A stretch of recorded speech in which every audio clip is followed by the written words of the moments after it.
Bonjour à toutes et à tous. Aujourd'hui, dans cette vidéo, on corrige l'exercice 4 de l'examen de CDI de juin 2021. Je vais directement commencer par le premier point, que en fait on va pas vraiment faire.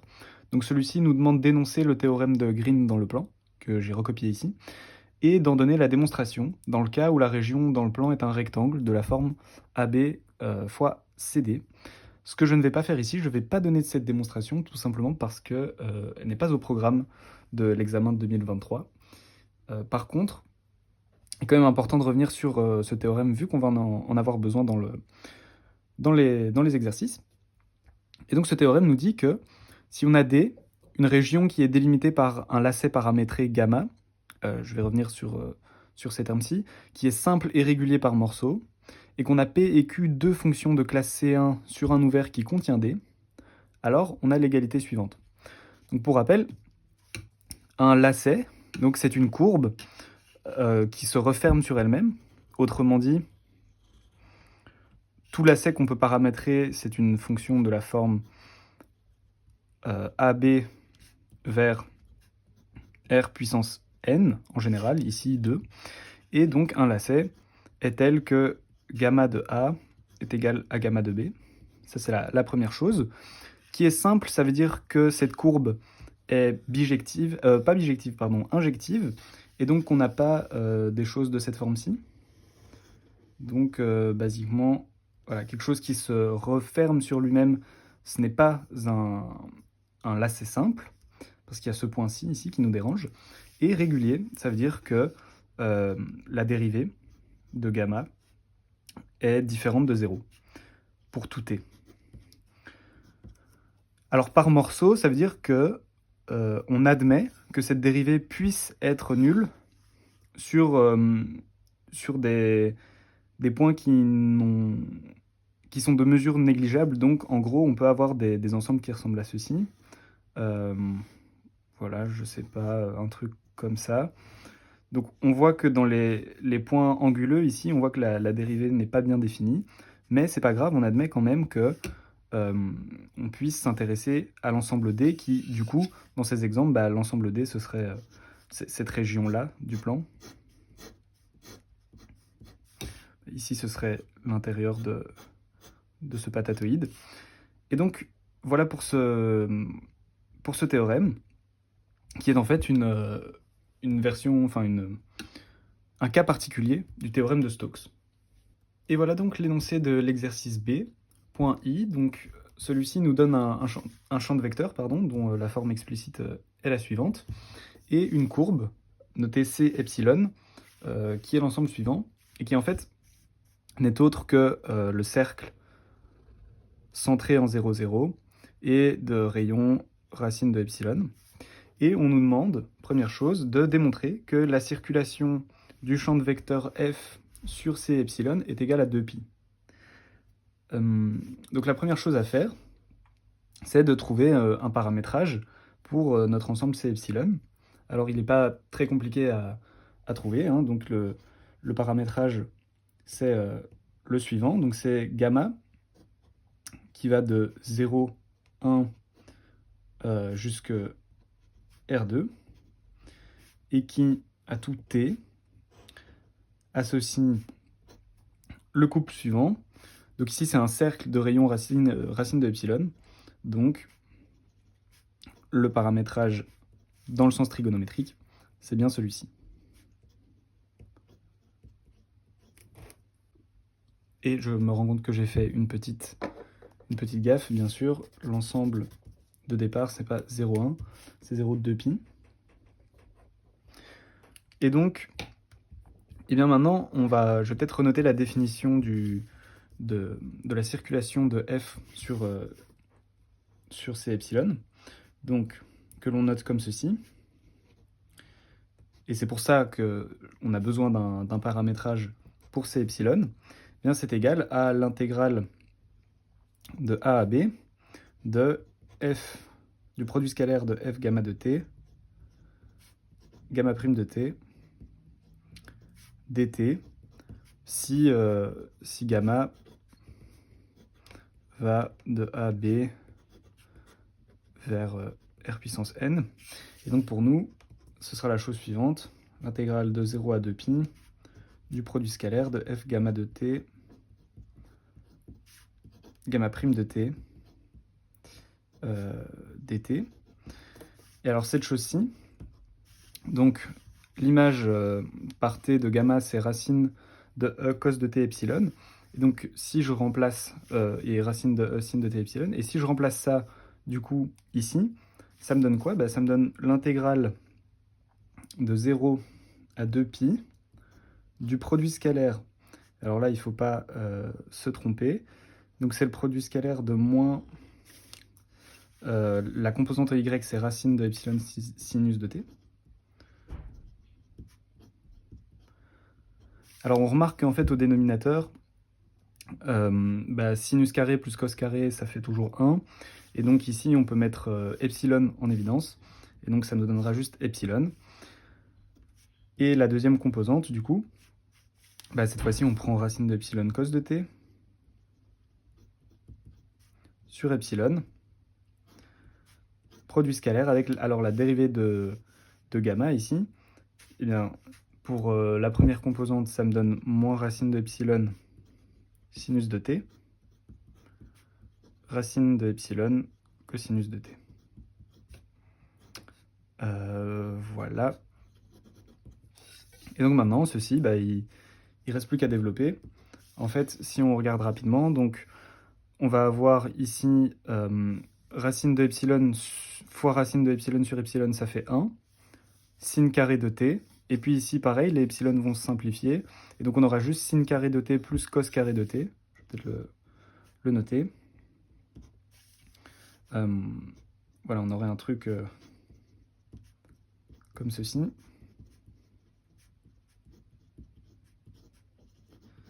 Et tout ceci, en fait, ça fait juste 1.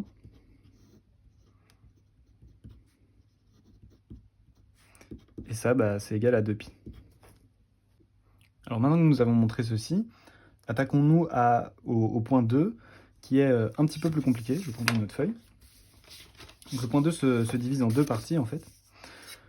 Donc maintenant, on a la chose suivante. On a C, un lacet simple, de classe C1,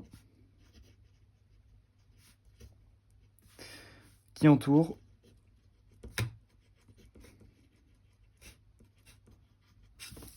une région ouverte R, un sous-ensemble de R2.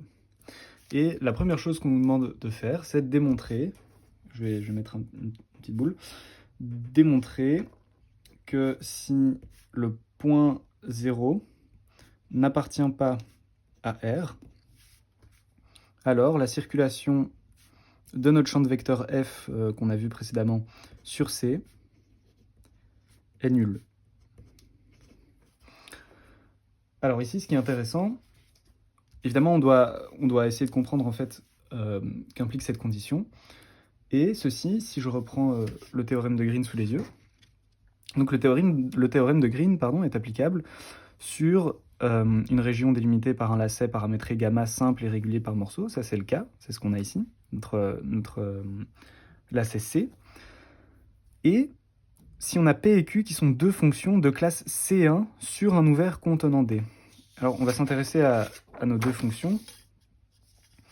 Donc ici, en l'occurrence, nos deux fonctions, ce serait celle-ci. Et en fait, on voit qu'elles sont continues partout, sauf en 0, justement. Et donc que le théorème de Green est applicable partout, sauf si le point 0 appartient à l'ensemble sur lequel on veut intégrer. Mais ici, ce n'est pas le cas. Donc, ici, on peut appliquer Green. On va dire que puisque P et Q sont de classe C1 sur R2 sauf 0, on peut appliquer Green, le théorème de Green.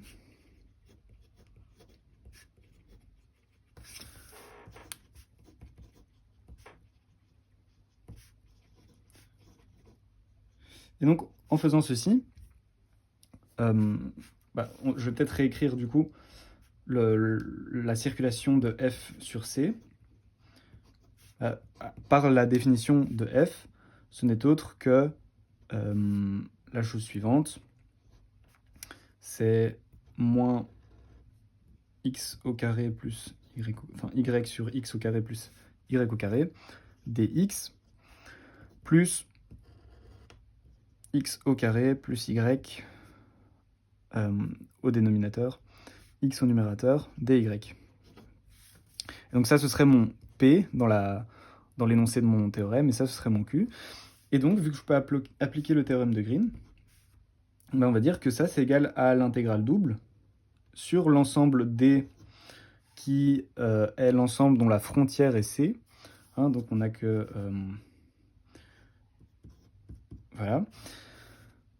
Alors la définition nous dit que c'est la dérivée partielle de Q par rapport à X, moins la dérivée partielle de P par rapport à Y, dx, dy, et ceci, en développant nos dérivées partielles, ça donne la chose suivante.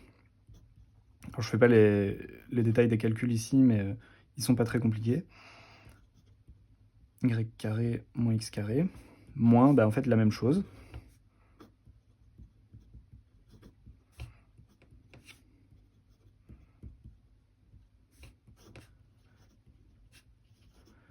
Et donc ceci, bien sûr, vu que j'intègre la fonction nulle, c'est juste égal à 0. Donc là, on vient de montrer la première partie du point 2. Alors c'est surtout la deuxième qui est compliquée, parce que dans la deuxième, maintenant, on nous demande de démontrer que si le point 0, 0, il faut que je reprenne l'énoncé sous les yeux, voilà. Si le point 0, 0 appartient à notre ensemble R, alors on veut démontrer que cette fois-ci, la circulation de f sur C est égale à 2π. Alors, ici, qu'est-ce qu'on va faire? Donc, il était noté dans les conseils, appliquer le théorème de Green pour démontrer que la circulation de f autour de C est égale à celle autour de C epsilon, pour un epsilon strictement positif, suffisamment petit pour que C epsilon soit inclus dans R. Mais alors, qu'est-ce qu'on va faire? Donc, en gros, je vais écrire ici encore. On veut montrer, deuxième point, on veut montrer que il existe un epsilon strictement positif tel que la circulation de f sur C soit égale à la circulation de f sur C epsilon.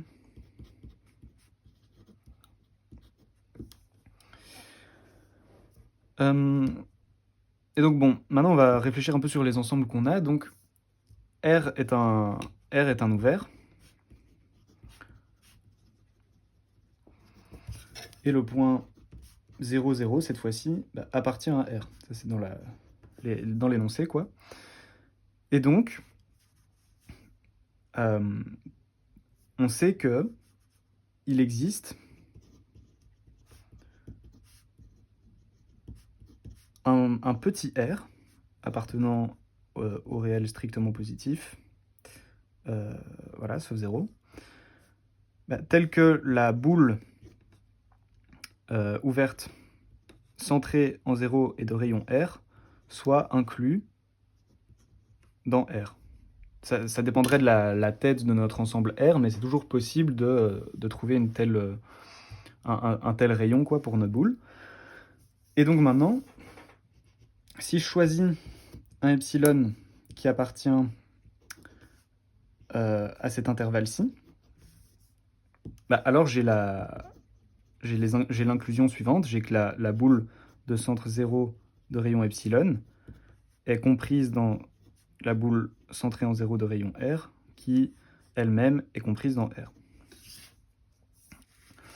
Et donc, voilà, on peut s'imaginer du coup quelque chose comme ça.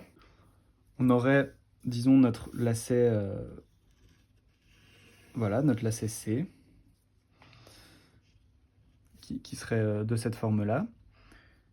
Puis on aurait ici, disons, le point 0, là.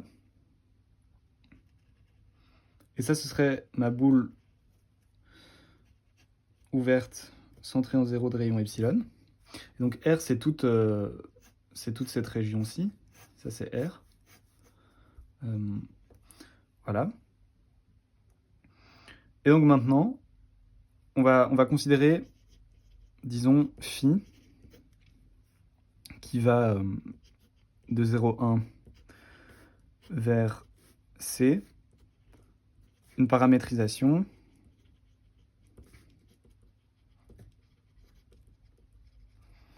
de C. Donc ici, phi, c'est la fonction qui décrit le lacet C. Et on va considérer maintenant une nouvelle paramétrisation, un chemin, que je vais appeler delta, qui lui va de l'intervalle 0,4 vers R2, et qui est défini comme suit. Alors c'est là que c'est ici que c'est un petit peu compliqué en fait.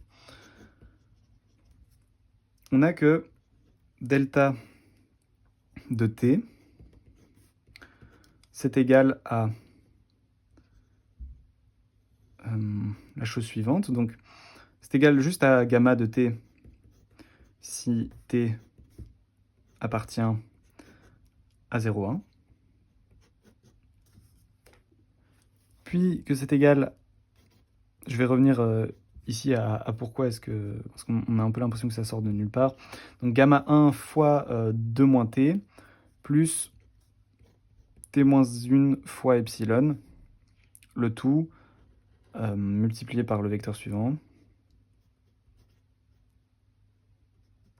Si t appartient à 1, 2, puis sigma de t, je vais revenir sur ce qu'est sigma, si t appartient à 2, 3, et enfin, gamma de 1 fois t-3, plus 4 moins t fois epsilon, fois la norme de gamma 1, enfin gamma 1 sur la norme de gamma 1, si t, vous vous en doutez, appartient à 3, 4. Et donc en fait, tous ces chemins, à quoi ça ressemble? Et donc, notre paramétrage gamma, c'est ce lacet-ci, c'est celui qui fait tout le tour ici de C. Et donc, delta de t, c'est d'abord juste tout ce tour-ci, quoi. Puis ensuite, une fois qu'il a fait tout son tour, donc disons qu'il commence ici, voilà, il fait tout le tour. Enfin, il commence pas nécessairement ici, je vais plutôt dessiner, imaginons qu'il commence là. Donc il a fait tout son tour. Et en fait, ce deuxième chemin, ce deuxième paramétrage, qu'est-ce que c'est?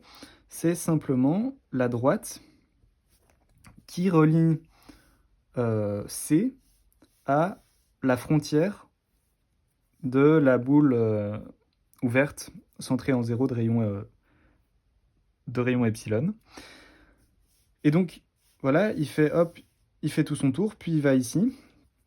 Et alors, sigma de t, c'est une paramétrisation pour la frontière, justement, de notre disque, parce que la boule ouverte dans le plan, c'est juste le disque. Et donc, sigma, mais elle va dans le sens horaire. Donc, ça, c'est vraiment le chemin qu'on fait. Hop, il revient, et cette chose-ci, qu'est-ce que c'est? C'est le chemin retour. Donc, tout ça, c'est delta. Donc ici, quand delta fait tout le tour, c'est quand t appartient à 0,1. Quand il revient vers ici, t appartient à 1,2. Puis il fait le tour de la boule, t appartient à 2,3. Et il revient, t appartient à 3,4. Et alors, ici, on se demande un peu à quoi ça sert. Donc je vais peut-être noter déjà que, voilà, sigma, qui va de 2,3 vers R2, c'est une paramétrisation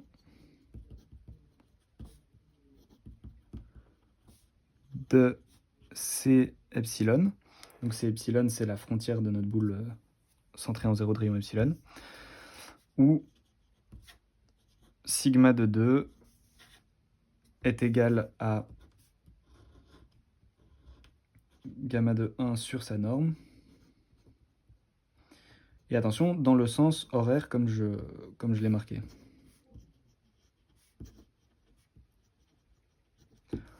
Et donc, ce qui est intéressant, c'est que en fait, maintenant, ce nouveau chemin, mais il délimite un domaine dans lequel 0 n'est pas contenu, dans lequel le point 0 n'est pas contenu. Parce que si on regarde ce qui délimite, donc je refais le trajet, donc il fait ceci, hop, comme cela. Voilà, et donc le trajet que détermine delta, que je vais mettre en vert, en fait, c'est cette zone-ci, donc c'est sans la boule, voilà, sans la boule centrée en 0 de rayon epsilon. Et donc cette fois-ci, 0 n'appartient pas au domaine que delta entoure.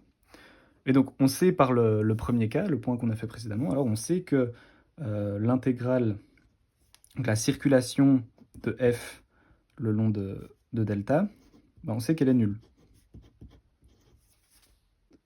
On sait qu'elle est nulle, mais on peut aussi la décomposer en 4 intégrales. Hein, si je décompose mon chemin en tous les segments que j'ai décrits ici. Et donc ça, ce serait égal, alors, à la circulation de f, je vais peut-être, ouais, je vais le noter comme ça. La circulation de f le long de gamma, de 0 à 1, plus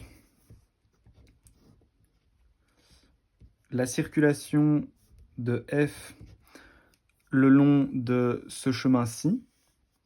Et donc ça, bon, il faut écrire pas mal, mais c'est égal à f de gamma 1 de moins t plus t moins 1 epsilon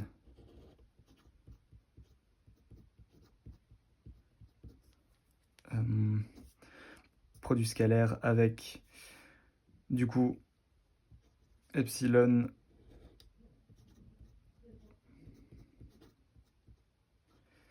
moins gamma 1 dt, plus la circulation de f le long de sigma,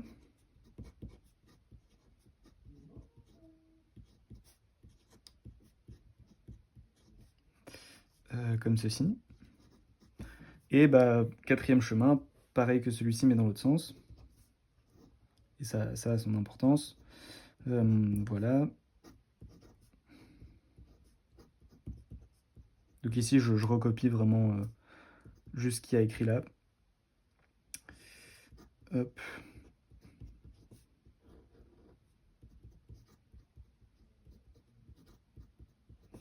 Produit scalaire avec la dérivée de ceci, ce qui nous fait 4 epsilon, gamma 1, voilà, selon dt.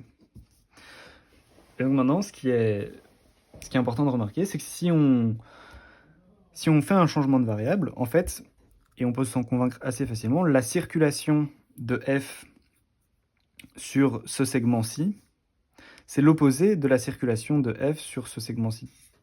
En fait, c'est logique, vu que c'est le même champ de vecteurs qui fait le même chemin, mais dans un sens puis dans l'autre. Et donc, je vais devoir prendre une nouvelle feuille.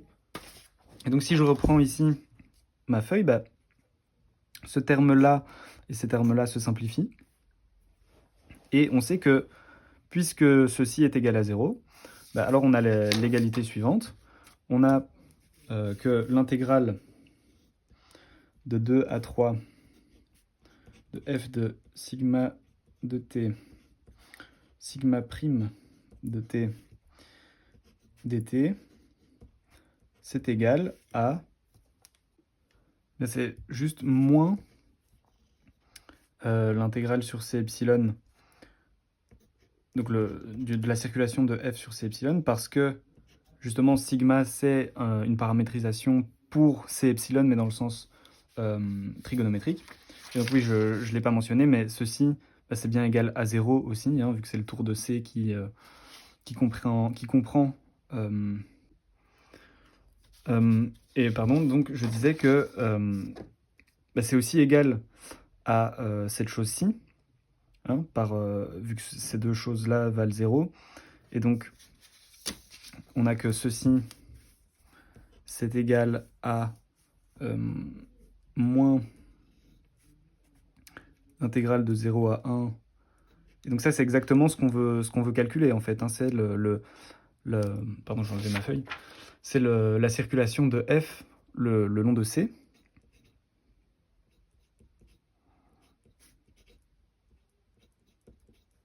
Voilà. Et donc les moins ici peuvent se simplifier. Et on se retrouve avec l'égalité suivante. En fait, là, on a fini. Parce qu'avec ce choix de epsilon, du coup, on a que f de gamma de t,